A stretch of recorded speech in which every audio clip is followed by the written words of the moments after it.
Hey everybody, what's cracking? What is crack-a-lacking? Yeah. So we've had some more action, guys. Somebody give me a 5 for 5 before I go too far here. Hopefully maybe we're okay with everything. Had a few things happen, guys. It's stuff we've been talking about also. Oh, thanks, Jimmer. Hey, by the way, thanks for posting that link. Appreciate you guys. All my mods, I love all you guys. Everybody here I love, but, you know, mods it's a big job sometimes. So thank you. Hey, Mr. Hagen. Jimmer's in the house. Stephanie, she was first in here tonight, I think. Thank you for being here, guys. So yeah, just let me mention the old YouTube things here real quick. Please like it, share it.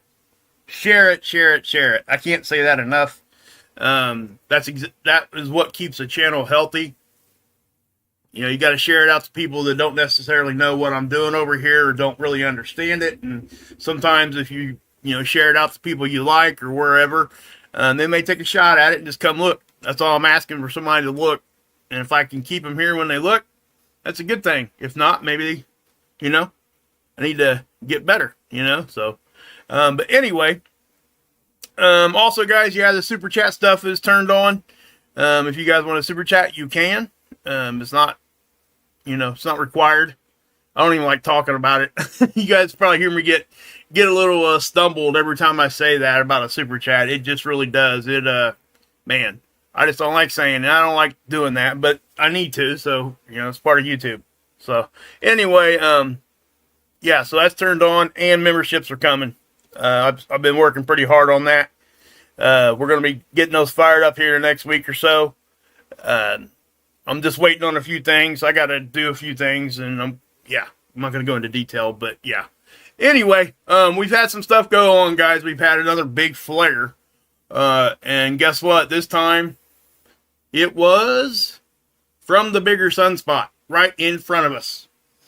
It's the one sunspot that was hyperactive, and it got really quiet as it became Earth-facing.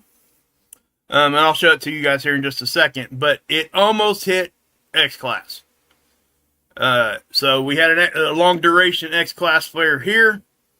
We had 2 or 3 M-class flares, long duration ones before the X-class. Now we've had 1, 2, 3 more.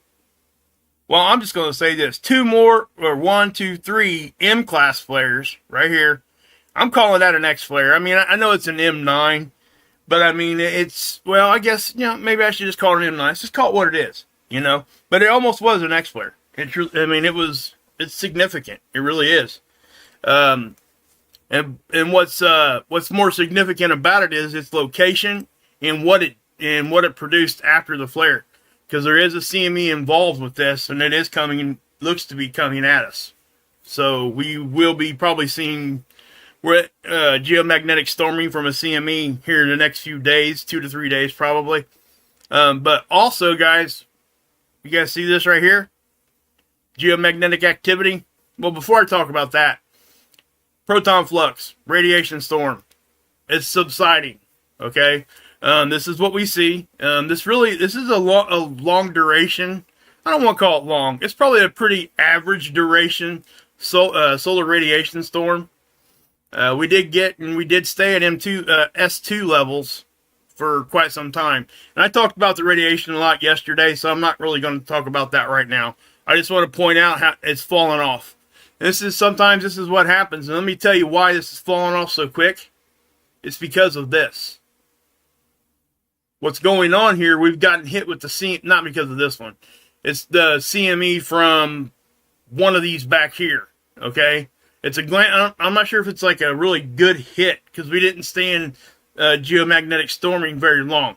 But what's happened is we've got that hit now at the same time, and what's going on is it hits, and then it flushes all these particles out the back. Okay? So sometimes a CME, or geomagnetic activity, is good to get rid of a radiation storm. And that's exactly what you've seen here. I mean, it really did tail off like quickly. Now, typically, if there is no CME hitting here, this would probably have a little bit softer of a fall. You know, does it mean anything? No, it just says, hey, this is what's actually happening, and we see it, we observe it, and that's what we got. So, you know, that's just what it is. When did it start, Deb?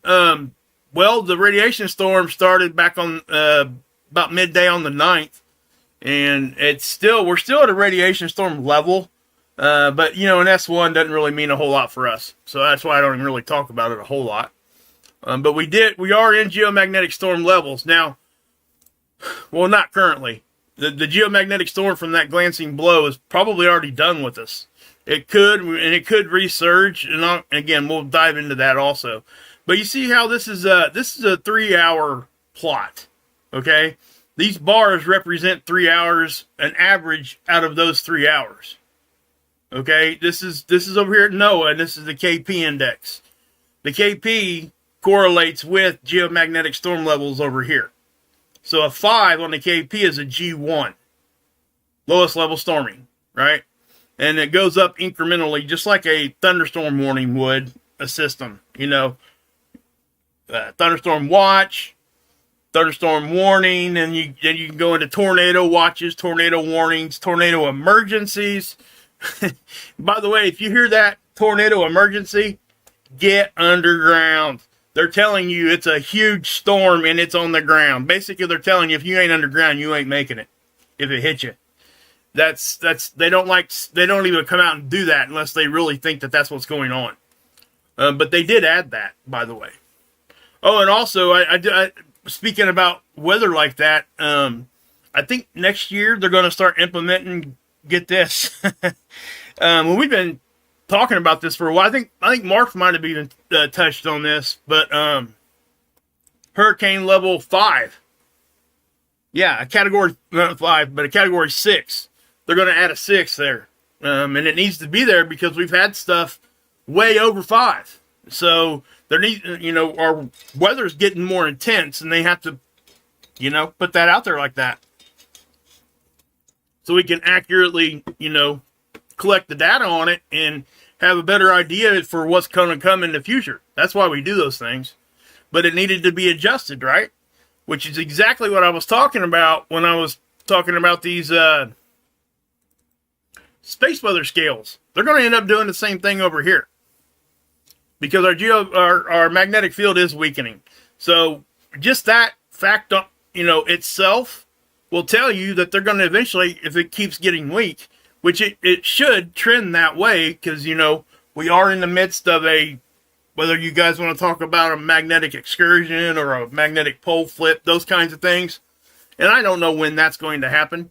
It could happen very, very slowly. And a lot of times, if you go back and look at the data historically, or what we think we have data on, it does happen fairly slow. So, but then other times you look at other stuff and it looks like it happens with just like the snap of your finger.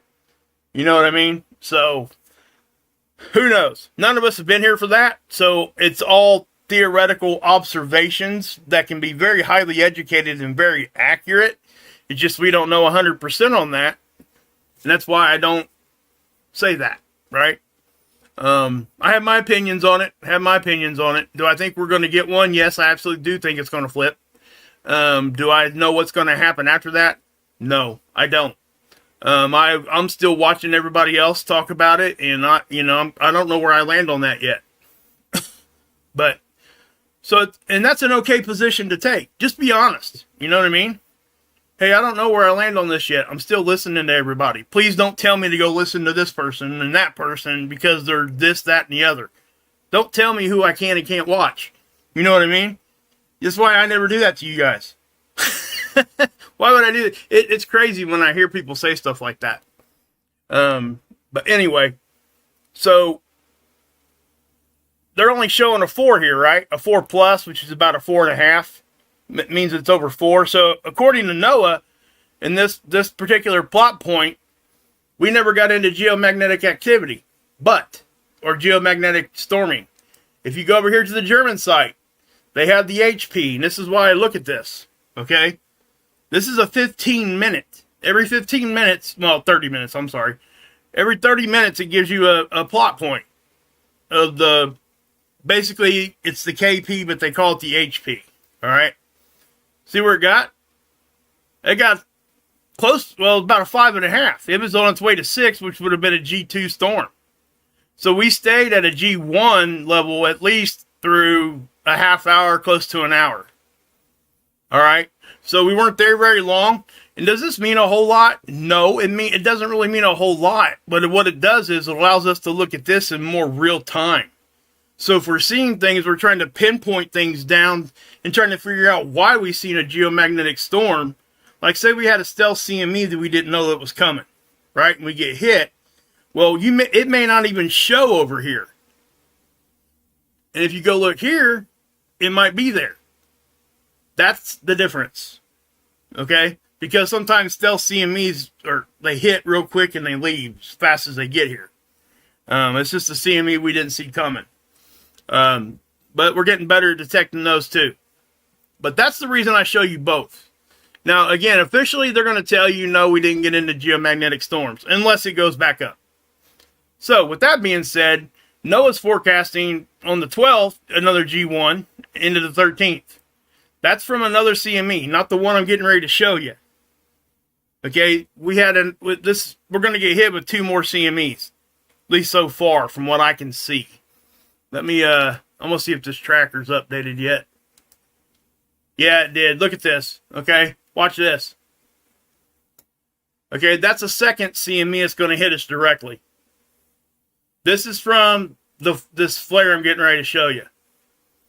So that's a top-down version, side cut here, and then this is our orbital line stretched out in a straight line. That's what you're seeing there, okay? So it lets us understand what direction it's going. So we look at the top-down so we can get east-west orientation. We know if it's going to go to our left or go to our right, right? By this model anyway. Side cut gives us north-south. Right? And then you got a third axis here to really give you a really good idea of what's going on. So when you see it hitting on all 3, this model's telling you, hey, we're going to get hit. Now, this is NASA's model. This is NASA's version of it. Now, I will say the other CME was doing the exact same thing. Not the one that's hitting now, but the one that's coming here in the next day or two. And it ain't this one. It's in between these. Okay? Know that. But it's showing the same sense of direction. It's not as powerful. It didn't look to be as powerful. Wasn't as big, but it is. And I think I found where that CME came from. And I'll show it to you. But this is the bigger one from the almost X-class flare here, the M9 flare. And this is a CME that is with that. It was produced at the time of the flare. So, like I said, guys, we were in a geomagnetic storm, and this is, what do I say all the time about the BZ? Right? This red line. Look where we were at. Right at neutral. And all of a sudden, bam, we get hit with, everything starts moving. Right? Well, sometimes when that happens, we move to the positive here. -6 is the number we use as just a kind of rule of thumb threshold to say, hey, when we get hit with stuff from space, our magnetic field is in a magnetic position to draw it in on the poles. Okay? It's just getting drawn into our system more. And it has everything to do with magnetics, okay? So this one went south. So that means we were accepting things that were going to hit. In other words, we were drawing it in. Earth's magnetic field was letting it come in. But if this had went north, it would have done the opposite. It would have had kind of a deflecting characteristic with it. Okay? So just remember, -6 on the BZ. We very seldom get into storm level without that at least being there. Okay? Now, I will say this too. The phi angle flipped. It actually flipped back. It moved a couple times. What's the phi angle? The solar wind, the constant solar wind we see that's always hitting us, it has a polarity. All right? Because that solar wind is plasma. Plasma is charged gas. So it has a negative and a positive charge, right? So that means that it has a negative and positive polarity here. So whatever particles are coming out at that time, the solar wind itself can change polarity. And when it does, it shows you here on, it's called the phi angle. Okay? And again, I could go into more detail, but I'm not going to. But so let me just show. I should have showed you guys this already. I meant to show you this first so you knew what I was talking about. I'm sorry. But this is Earth. This is the satellite we're going to be looking from. That's the SOHO satellite, a million miles closer to the Earth. It's from our perspective. It's as if you went outside and looked up. Okay? So if you scroll down here over on Seed, you can see these eruptions. They always light up in these different colors. And if you look here, it'll tell you what each color means and how it's being plotted here. Width greater than 120 degrees. In other words, how wide it is. They'll put it in red.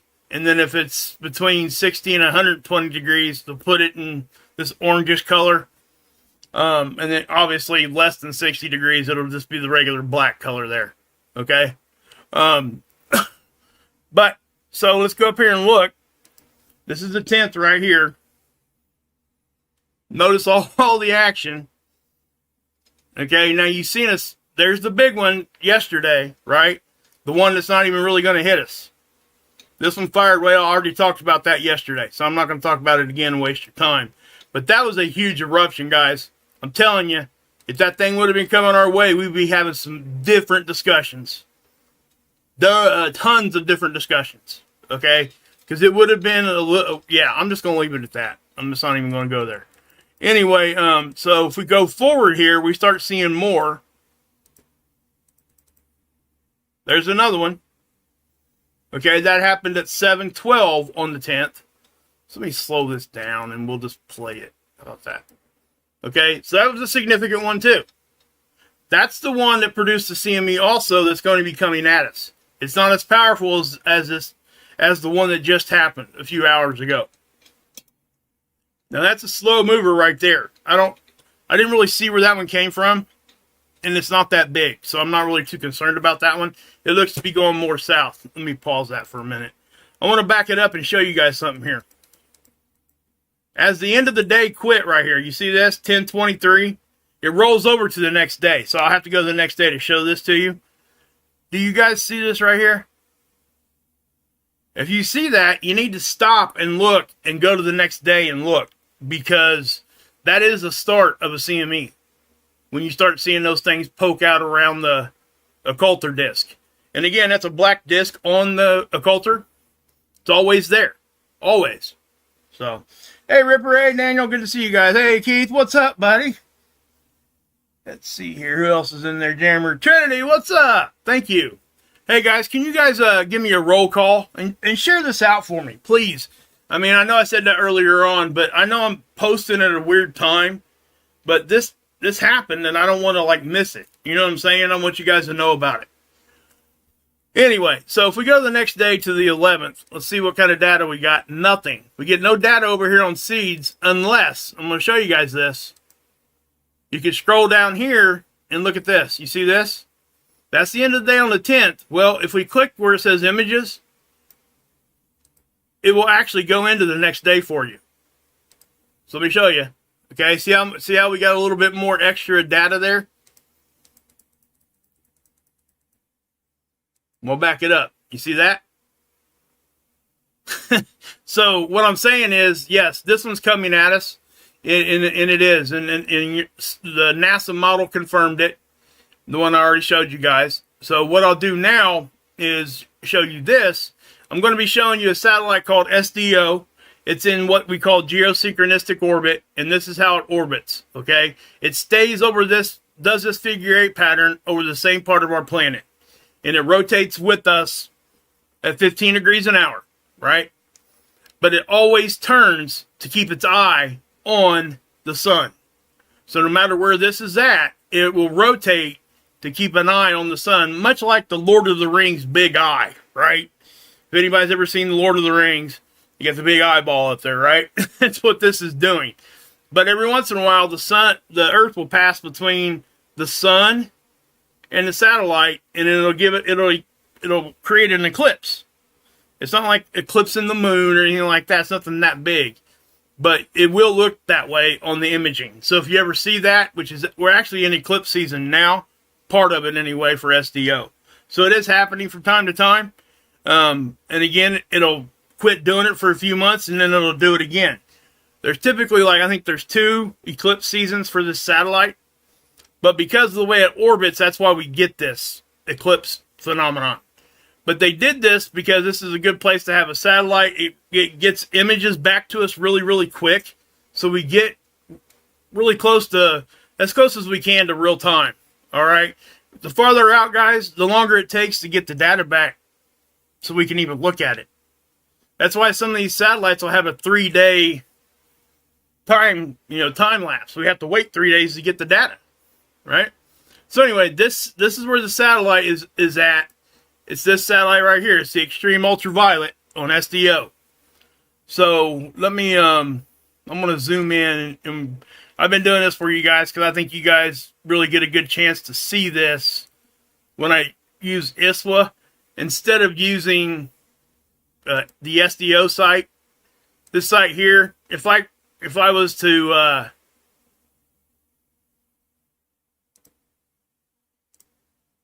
right here, if I was to go here, this is the same thing. The AIA HMI browse data. All I got to do is put in a date. Okay, so if we go to the 10th, there's your angstrom, and you hit submit, right? But then we got to wait. And I don't want to have like 10 of those open at once. That's why I don't use it, okay? It's loading here. And also, the actual resolution that we get to see on SDO is lower, okay? That's also another reason I don't like to show it to you, because we get better definition, a better picture, okay? But anyway, here's the 94. It's the same satellite. I said all that like a squirrel, and just to say that. I mean, yeah. Anyway. So this is the 94 angstrom. We cannot see this with our eyeballs. That's why they use the equipment. This does not have an occulter disc because it doesn't need it. All right? We're looking at specific gas here. That's what, and they could have gave it any color.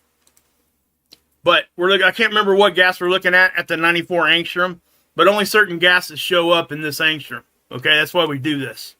So, back here, there's your X-flare. Okay, that's the one I showed you guys earlier.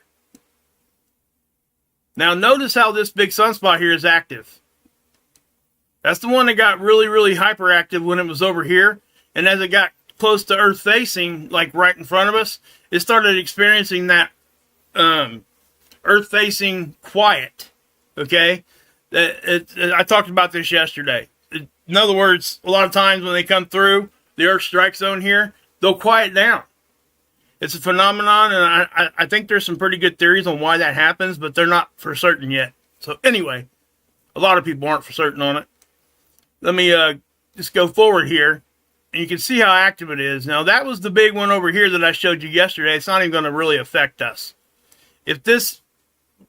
A lot of people ask me, well, why did this one affect us and not this one? Well, because of that spiral motion I was telling you about, okay? Let me just show that to you. Okay, so if we had a CME, you see these lines right here? These are interplanetary magnetic connection lines, magnetic field lines, okay? We're connected to the sun, but because of all the motions that's going on, this is how we spiral out. When we connect to something, typically it is in this arc pattern. So when we're connected to the sun, we're not really connected right in the front. Okay? We have a magnetic connection line that kind of loops out. Now it moves, right? It'll move. It don't stay in the same place. So when we get something that fires off this direction, the protons will actually attach themselves onto that line, and it'll loop it back around to us. Even though the CME itself is actually going out this way, the protons will latch onto this sometimes. And it gets sucked in magnetically. That's why we get a radiation storm when stuff happens on this side. When it happens on this side, the same thing applies, but you have to look at the direction of the curve then. It's actually curving the other way. We're not connected to the sun over here with that interplanetary magnetic field line.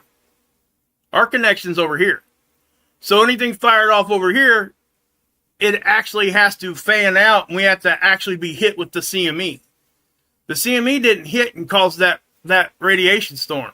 The CME went out this way, but some of the protons went across our magnetic field line and it rode that line all the way back over to us. We've had things fire off the backside and give Earth a magnetic radiation storm because of this phenomenon. All right, that's how that works. Hopefully I explained that well. If I did, I hope I did. Let me know. If I didn't, I could try to explain it better next time. But that's why we get those when it fires off on that side. That's why we watch them a lot closer. That's the only reason, really. So anyway, let's go back over here. There's the big one. And then you see this right here in the middle? This is that bigger sunspot. See how it starts acting up now? That's when that first little one popped off. After this one I showed you guys yesterday. Okay? And then, boom. There's your M9 flare right here in the middle. I know it doesn't look very impressive, does it? Well, the reason why it doesn't look as impressive as it does over here, and when these things fired over here, is because the sun is the backdrop. It's camouflaging it for all essential purposes here. If that was a fire off over here, this thing would have been just as bright as these other ones. Okay? But the way the imager sees it when it's right in front of us, this kind of washes things out when the sun is the background. It makes it kind of hard for us to tell when things are popping off sometimes. That's why we look at different angstroms so we can see what the corona's doing. We can see exactly what these other gases are doing. The 304 is really good for looking at magnetic filaments, which is basically connection lines that plasma's traveling on. They will lay on the surface of the sun and they'll pop off on their own. They don't need a flare or a CME or some sort of eruption. They can just destabilize and lift off and explode out. And we get some of our biggest CMEs from that. So, yeah. So you guys can see that. Now, I know the 94 isn't a really good one to show you this one. But I'm showing you this because look what happens after even all that activity. It's still firing around everywhere, guys. So what I'm saying is we can't just stop looking. We have to continue to watch this. And that's my point with that. So let me go to the 304. This is the 304, and this is ionized helium. That's the gas you're looking at. So when you see the dark lines here, those are those filament lines I was talking about. Okay. So you got these kind of laying across here. Here is that bigger sunspot right in the middle. Where are we? Okay. So watch right here. We'll just run it through here a minute. Okay. That was the eruption right here. Okay, you see how it lit everything up? Now watch what happens after that happens. You can see it ripple out through the corona. And then you see this. You see that reaching up right there, that dark shadow? That's plasma. It's shooting off of the sun. Again, if that would have been on the side, that would have looked like a big jet falling off the side there of the sun. So it definitely is, yeah, it's doing it. So now let's take a look at the 211 here. This one here is going to show you really well what the corona's doing, the atmosphere of the sun. And the reason why is, again, it's looking at a specific gas. But let me zoom in a little bit more for you here, because I want you guys to see its ripple. I've talked about the ripple through the corona for a very long time. And with that being said, watch right here. You'll see it. It's not even hard to find. Okay?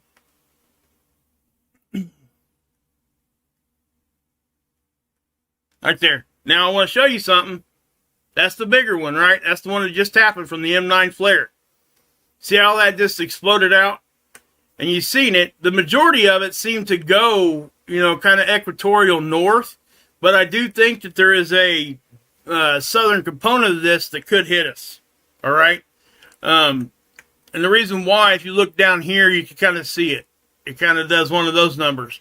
And because it is going off to the what would be the west, it's reversed when we're talking about the sun, guys. you got to pretend you're standing on the surface of the sun. So east-west is reversed when we're talking about direction on the sun, looking at this satellite. So, but what I want to point out here is, so it can grab those lines over here, right? That interplanetary magnetic field lines, when I was just telling you the protons grab a hold of. Now, I'm going to back this up because I'm going to show you where that other one came from. It came from down here. Watch this. See that hole open up? That was from an eruption. Okay? That was another CME. That's the one that they were showing on the NASA model before the one I just showed you. I can't show you the one previous because it's not there anymore. I think there's a way to get the historic data on that. I just don't have the website to do that. Okay, and then this right here, that's your eclipse I was just talking about too. Okay? So, and what's funny is every once in a while we'll catch this and it will look as though it like just stopped in the middle and went in reverse. Watch. Here, I'll show it to you. Okay, let me back that up. Okay, so I'm going forward now. Okay? I'm going in time. We're going forward in time here. Watch. It covers up right there. You see how it's doing that? And then it backed off and went the other direction. To most people, how do I know it went the other direction? Because the shadow follows back down to the right. See how it's kind of dark down through here, right here, barely? And then it gets bright again? That means that it's not being eclipsed anymore. Why did it do that, right? You're probably sitting there thinking, well, how the heck could something stop right there in this reverse direction? Well, what did I do with that SDO? I think I X'd out of that. I don't know what I was there. Sorry. Like an idiot, I guess. We'll just use that. How about that? So let me go back over here to where I showed you where the satellite was at. We get that reverse when we see that eclipse. We get that reverse because of this figure 8 pattern. The satellite's still moving, okay, in this figure 8 pattern. So every once in a while, you'll see it actually catch just the edge of it, and it'll catch it so close to the edge that it looks as though it reverses right in the middle. I used to think it was crazy. I didn't know what it was, until I really dove into what I was looking at, and now I understand it. And that's why, it's important to understand those things. And guess what? It's important to be open to that. It really is. It's important to be open to everything. And then make up your own mind. Because I'm not going to sit here and tell you what to believe on that. You believe what you want. But I'm showing you what I see, and I'm showing you the data. And that's why I do it like this. You guys are smart. I don't have to tell you how to think. It's not even, not even like that. I ain't had any issue with that. I'm just saying it bothers me when people tell other people how to think. That really just irritates me to death. Who gave them that kind of authority? I don't know. Come to my house and try that and see how long you stay. Just saying, you might not want to take your shoes off because you're going to be going right back out the other direction. But anyway. So, that is the big one there. Well, I won't call it big. It is substantial, guys. It's a substantial one. All right. So let me show you the magnetic field because we are getting hit with this CME right now. It's a different one. Okay, it's the one from 2 or 3 days ago. So, and it takes, again, that's why it takes some time for CMEs to get here. This is velocity up here. That's the speed. The darker reds are the faster colors. And the blues are actually fast too, but they're moving the opposite direction. And I'm not going to go into why that does that back here in the back of our magnetosphere. It's essentially, it's a reconnection. It does one of these loop numbers. It hits here, and as it gets pushed around, we'll reconnect, and it'll draw it back in this way. So we do get stuff from the back sometimes, cosmic rays and things like that. But for the majority of what we ever talk about here, it's going to be coming from the sun side. That's the biggest influence on our system. All right. So anyway, this is the bow shock. It's the point where the solar wind or CME, space weather, hits our magnetic field. That's the first point of contact. Okay? And its job is to protect us. And you will see it compress, and then a lot of times, like when we take a big hit, it will compress way in, and then we'll get what we call rapid expansion. Earth will eventually win, our magnetic field will eventually win that battle again, and it'll push it way out. And when it does, our magnetic field actually overextends. It'll go off this chart. It'll push out so far. That happens. It's called compression and rapid expansion. It's just what happens. Remember, the sun's to the left. Now, this is the density. And this is where you can kind of tell where I don't think we have enough data here for me to show you where we actually got flushed out with that radiation. But you can see this, how things are going to white now. You see it back here in our magnetosphere, how it was still kind of dark blue for a while there. That's during that radiation storm. And when we got hit with this CME, it actually flushed some of those particles out. See how it's still kind of dark here? See this? And now, see how it kind of slowly moved back to white? It's pushing those protons out. And that's what's happening. Now we're lower dense here now. It pushed out a lot of that radiation. So that's kind of what, I like to use this just to show you guys. Hey, Ashley. Butterfly, what's up? Joe's in the house. Okay, so this is magnetic pressure. Everybody understands what pressure is. Earth experiences magnetic pressure from all this stuff I've been talking about. Okay, this is where we can see it actually getting compressed pretty well. See how that right there is compressing? Now you got to think of it as kind of like sitting in the middle of a donut that's been half eaten, or a slinky. Timothy Scove uses the slinky analogy. You can take a slinky and wrap it around a ball and pull the slinky out around it, and that's really more representative than what you're seeing here. This is two-dimensional, trying to represent a three-dimensional thing. That's why we have to use those other analogies so everybody understands. But, yeah. So you can kind of see that that's happening. This magnetic pressure from the CME. Now, again, I want to point out, guys, we are not in storm level right now. This storm did not last anything longer than an hour. It's not a big deal. It just happened. That's all. That's all it is. And it may have added some more, like, geomagnetic activity, increased our the amount of particles that were here, and it could have, like I said, it kind of pushed out some of the radiation. So, yeah. Now down here is where you can see that actually happen. The flares hit, and it looks like a bullseye, right? And then later on, you'll see it come in on the poles. That's the protons flooding in, and that's what this is showing you, okay? I'll just push play. We'll run the model so you guys can kind of see it. I'm just going to grab it. Notice the colors on the poles will start changing. Okay, that right there, what time was that? Yep, that's when that M9 hit, okay? So most people did not experience a radio blackout from this. People that would have experienced a radio blackout from this M9 would have had to been in the Pacific Ocean, like on a boat or something like that. Now, I guess the edge of Australia over here and some of these other smaller islands and countries over there could experience some, but it wouldn't be a great amount of people. So you kind of see how that happens right there, and then we go on through. Now, they could have had R1 blackouts. That was an R2 radio blackout, close to an R3. But, things start to slow down. Then we took another little increase in X-ray. Notice how this is changing to orange. Okay, it went from green to orange. So, and it's going to go back too. See it go back? So things are always moving, right?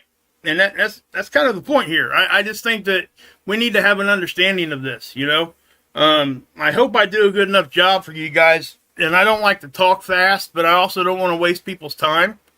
So I try to be set up and ready to go. I don't always succeed. Okay. Now I can tell you this right now. If this is correct, I'm just now looking at this. We're taking another hit right now if that's the case. You see this right here? This is the same Discover data I showed you guys a minute ago. Let's go look at Discover again. Um,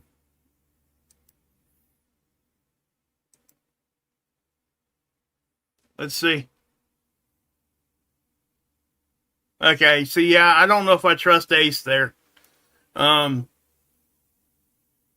the reason why I'm saying I think that data, this one, could be incorrect, because it's saying it would be close to 800 kilometers per second.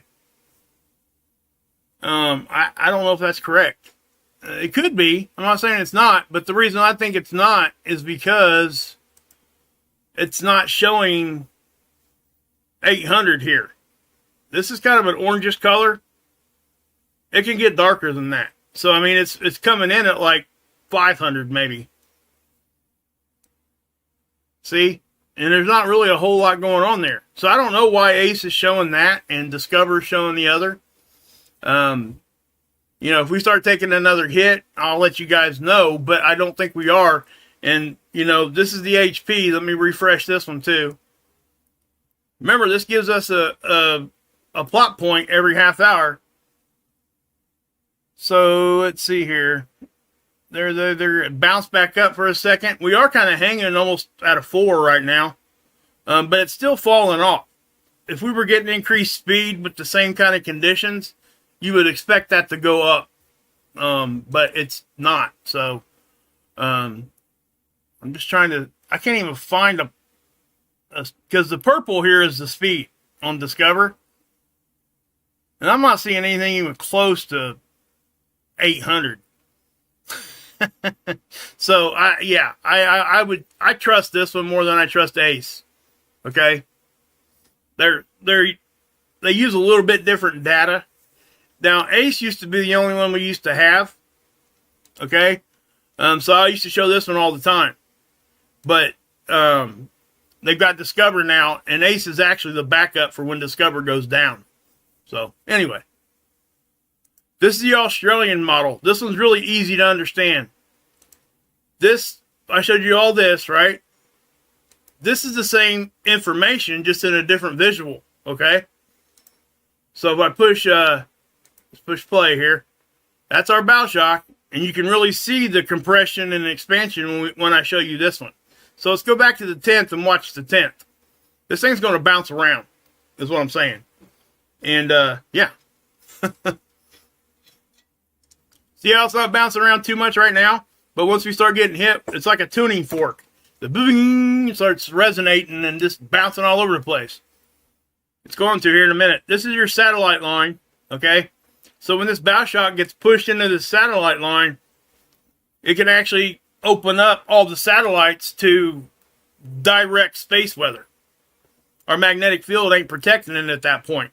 If our bow shock is back here still protecting us, but the satellites are out in front of it, that means for a short period of time, those satellites will be, you know, in direct shot of any space weather that's coming at it. Okay? And if our bow shock is compressed back here, I can guarantee you that this is taking shots. Okay? And that's why you'll see the satellites go into safe mode. Sometimes they do it on their own. Sometimes they'll do it, you know, from the control centers here. But they'll shut them down into safe mode for a period of time, just in case, right? It's kind of, you can think about it like this, like an EMP, right?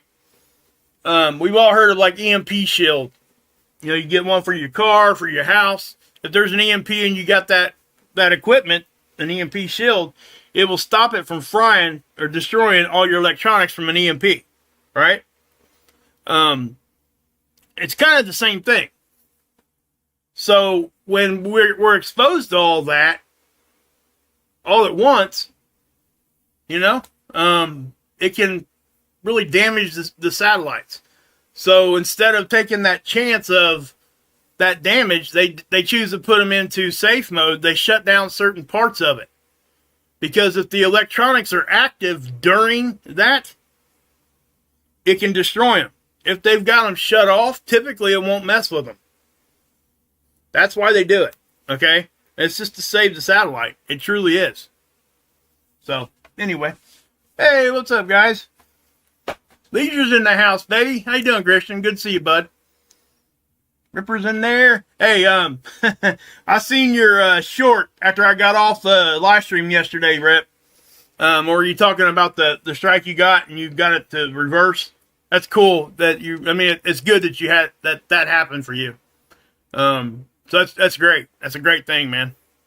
Guys, if you guys don't know Rip's channel, you need to get over there. He does some great prepping videos. Some good pew-pew videos, if you know what I'm talking about. Bang-bangs. He's got Rip Curl Readiness at the range. He's recently, I don't know, about a month ago, Rip, he started posting again. So go give him some support. Please. Also, talking about the prepper world, guys, we need to, be praying for survival living. They're going through some stuff down there. I don't know exactly what's going on. I just know that they're having to move. That's all I know. So, don't ask me questions because I don't know. But please pray for him. Send him good thoughts. He's a good dude. That channel's awesome. It's called Survival Living, if you guys don't know. He's in my subscription list. If you guys came from Mars, you're going to know who Survival Living is. But, yeah, he had his whole thing was set up, and it was a beautiful setup. And he took it, all of us with him, right? On that journey, he was basically vlogging it for you. And, man, for all that, just to have to take it all apart and move it somewhere else, man, that's got to be rough. So, prayers for him. I'm sure you can use them. So, anyway, him and his wife and his family, please. Prayers, good thoughts, whatever you do. So, yeah, cool. Thanks, Rip. Thanks for putting that in there. Hey, John. Okay, guys. Give me a roll call in there, and then I'll answer some questions before I pop off if you guys got any. I'll probably be doing like if you guys are interested in doing a call-in show, let me know. I may even talk to Rip and Trinity and Ilea or whoever else wants to come on. Maybe we can get all 4 or 5 of us on here and have a call-in show where you can call in and ask us all questions. Hey, Trish, good to see you. Hey, Joe. Thanks, Joe. I'm sure he appreciates it for sure. Oh, is he getting messed with? Yeah, see, I don't know. I don't know any of that. I seen his video where he was having to move. He built that tiny house on his own. And I think if I understood the video that I watched, guys, I think he has to take it apart and take it with him. Wales, UK. Heck yeah, baby. Heck yeah. Southern Idaho, baby. Hey, Tina. You ain't from Idaho, are you, Idaho, Keith? Just kidding, Keith. Just messing with you. Oregon. Hey, what's up? Kevin Starner, what's up? Wharton Thistle's in the hizzy. Yeah, calling shows, I think people are... Okay, cool. Cool, Keith, yeah. Australia, baby. Love my Aussies. Love them. Love them, love them. There you go. Pennsylvania. I had a lot of... Butterfly, I have a lot of family that came from... Well, a lot of my family came from Pennsylvania. A little known fact, you guys might know this. I don't know. I don't know how known this actually is, but my family was actually from a town in Pennsylvania, and you'll know this, Butterfly, probably, called Intercourse, Pennsylvania.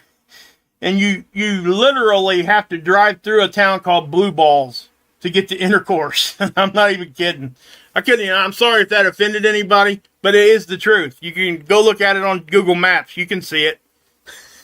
That always made me laugh. My grandma told me that once when we were going to visit and I was with her. It's one of my fondest memories of my grandma. Thank you, Trinity. Hey, guys, get over and support Trinity, too. Hey, Andrea. Thanks again for that super chat the other day. That was awesome. Thank you.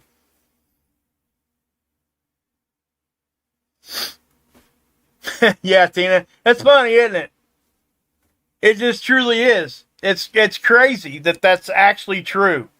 Now, I don't see how that couldn't have been intentional, but who knows? Yeah. Climax, Indiana. Jammer. Yeah. Oh, goodness. Yeah. Yeah, for sure. Yeah, Joe.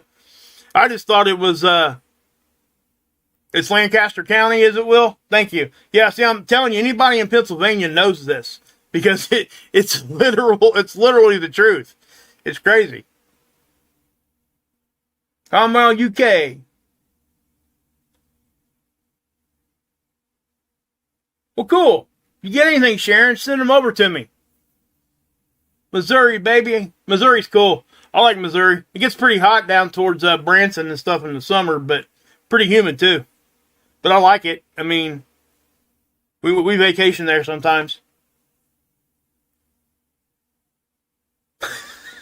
Joe.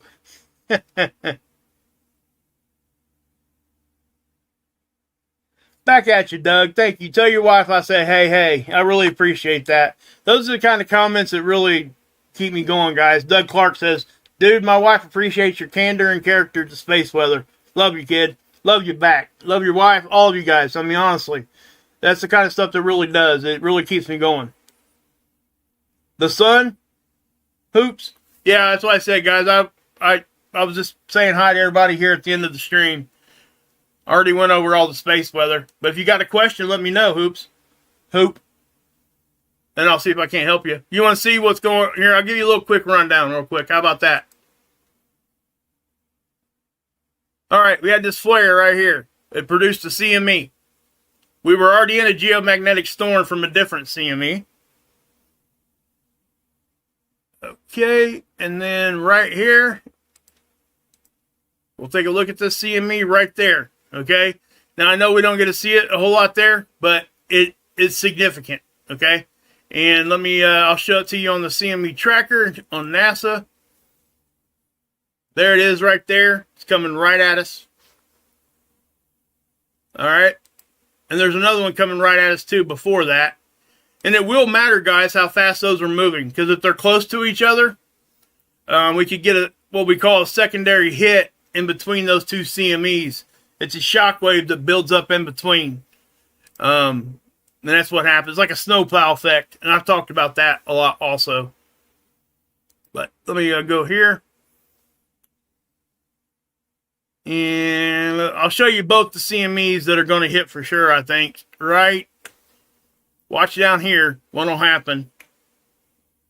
See that right there? How that opened up? That was a CME. And then from this bigger sunspot here, right there. See that? Okay. It really wasn't all that photogenic because the sun's the background. And that's why I didn't waste a whole lot of time showing that one to you guys. I guess I could show you the 304 here while I got you. I'll back it up some here. So here's the bigger eruption right there. You can see it even rippling through the 304 angstrom. Then you see the dark shadows shoot up here. Now it does look like it's moving north, guys. There's a very well-defined area that does have a northerly component there. So, you know, we may not take that one right on the chin. I'm not so sure yet. That's why I'm not going to say 100% on anything. That's why I nowcast. I already made a mistake this week, and I ain't going to make another one. Try not to anyway. But their forecasting is showing these hitting. This one here, guys, this geomagnetic storm, that's from the first one. Okay? So if we scroll down, here's NOAA's version of that same CME tracker that already X'd out of it, sorry. Right here. So it's going to show you both of these hits, okay? See this? Right here. Now, I don't think that this is updated enough to give us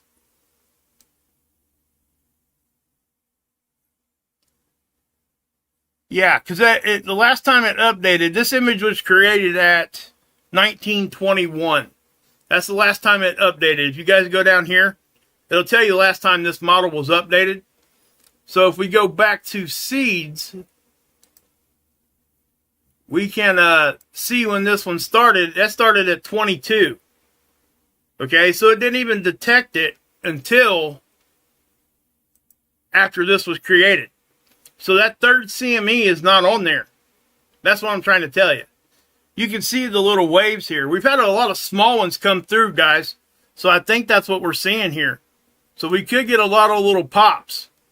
Boom, boom. Now, that's pretty high density here. Typically, NOAA on their forecast models won't put something that high unless it's pretty dense. Okay? So, we're about right here in time, I guess. Well, as far as the model's concerned. 2 days historic data. This is exactly what happened 2 days. They actually do that. They'll give you 2 days of what exactly happened, and they try to forecast out 5 days in advance. And I don't trust it out this far. Not many people do, 5 days. But I do tend to start trusting it a lot more when we get here. So this is possible. So that's what I'm saying. And you can just see how these things are moving, man. I mean, they're not moving at breakneck speed, but they're not moving slow either. So, and they seem to be pretty dense too. Because if you look at the velocity of speed down here, that's really normal range speed. 300 to 500 kilometers per second is normal. So, anyway, that's what's going on, Hops. Hop. Thank you from across the pond. Hey, Happy. Thank you. Cool conspiracy, baby. What's up? Amy Lynn. You named Sunspot 1776 Marvin. Cool. But no, guys, so that's really what's happening. And again, there's not I showed you quite a bit tonight. I wish I could have, wish there was a little bit more data to really give you guys a better idea of this latest CME. But I'm pretty confident that thing is going to hit. Okay. Now this is the magnetogram, the colorized one. You get negative and positive polarities here. It shows you. Okay. The blues and reds are opposite polarities. Notice that in the southern hemisphere, the blues are on the left, the reds are on the right. Go to the northern hemisphere. What do you got? You got the reverse. Also, let me say this. You see how close in latitude these things are? They're really close to equatorial regions. That means we are progressing very, very far into the sun cycle. We're getting ready to be at solar max. Okay? So, when these things that, if I was to show you this, well, let's just do this. Let me go back. Let's go back. I don't know. What do you think? There's 2023, 2022. Let's go back to 2022. Same day, everything. And see what we get. Come on. Update for me. It's not updating. 2/11/2024. Apply.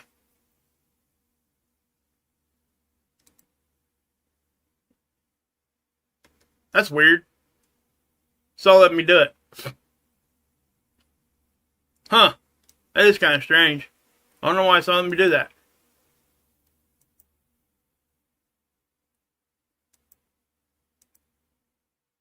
Let's go back to 2021. How about that? Yeah, it's not updating. I don't know why. Let's try this.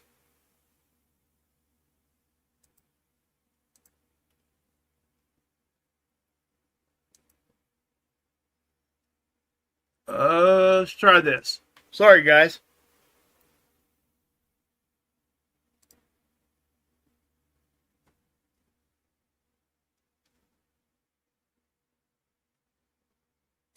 Okay, so now let's change the date.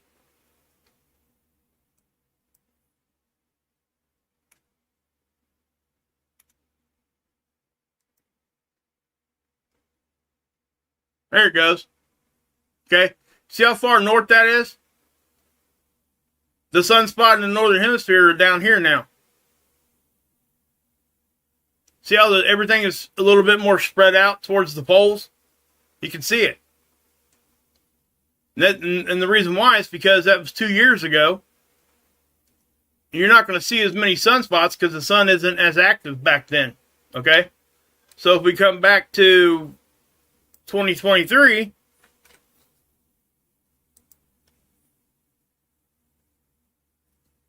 See how they migrated down a little bit? I mean, it's very evident. It really is. If you guys go back and look at this, it's amazing how that this happens. And it's very, very, very explainable.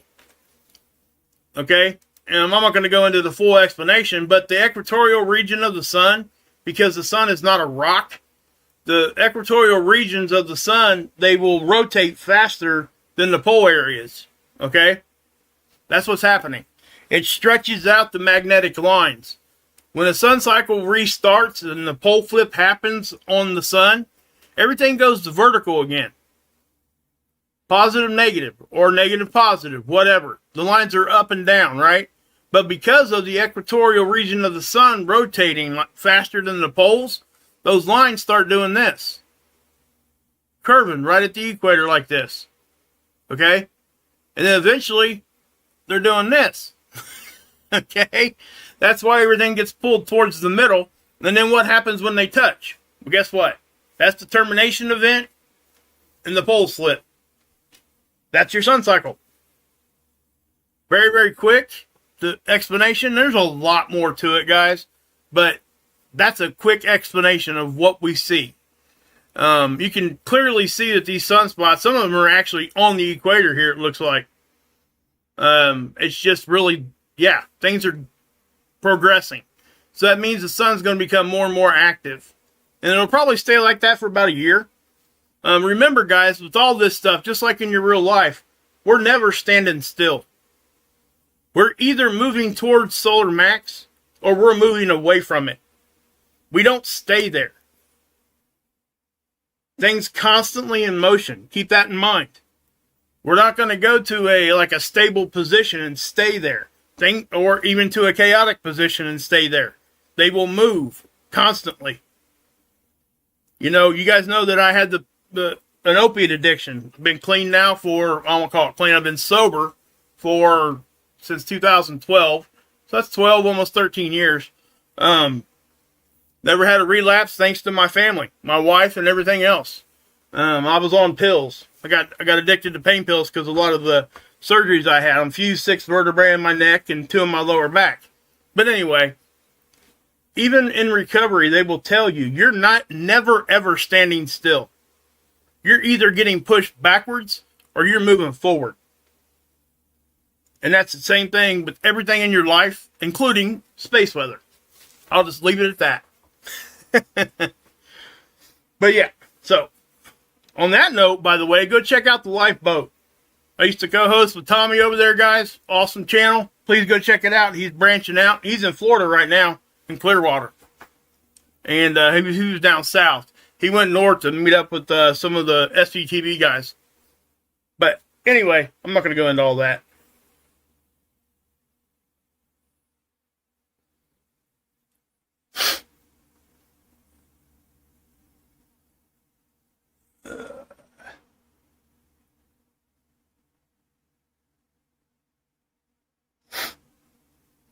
I'm sorry, guys.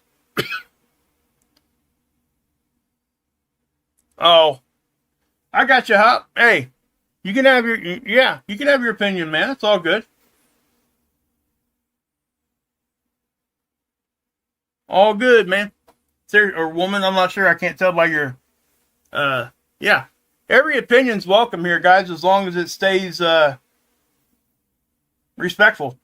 You know, I don't really want people in there fighting, but it's okay to have a disagreement and talk to each other. That's how we get better, you know? Back at you, God's love. Back at you. Hey, Joe. Thank you.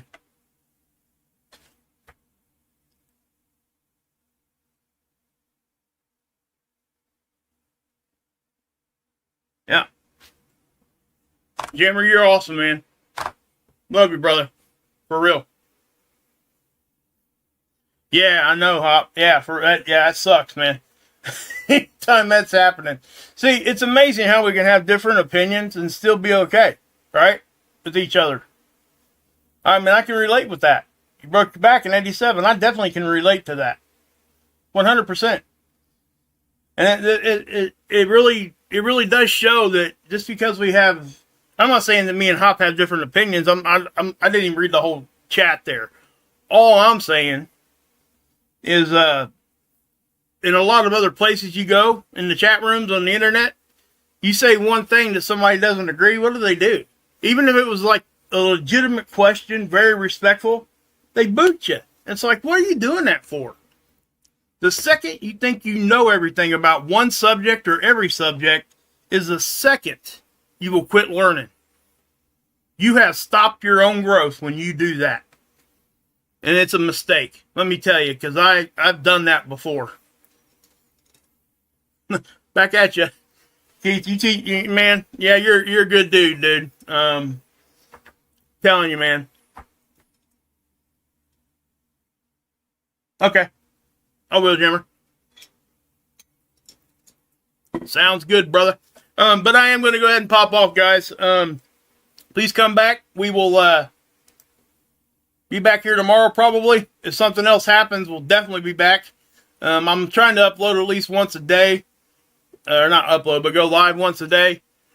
As my life becomes busier and busier, and certain times I'll get slower, busier. I'm still going to try to do my live streams every day, but I may sprinkle in some little small videos for updates also. I'll probably take 1 to 2 days off of live streaming a week, and I'm not sure what days those are going to be right now. I may just have to tell you when I'm going to do it the day before or 2 days before so you guys know. But I don't really like saying that because sometimes it changes. And then people just think I'm not going to be there. And then, yeah. So I guess the best thing to do would be hit the notification if you really want to be here.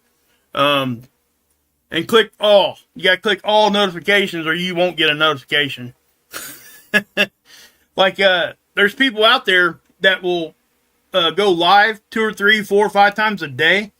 After the second time that you send out, that you go live or upload a video in the same day, they don't send notifications out anymore. You get 2 of them a day like that. They'll still send them out, but not like they would if you were just posting once or twice. So, yeah, Jeremy, I thought the same thing, man. But I went back and looked at my analytics.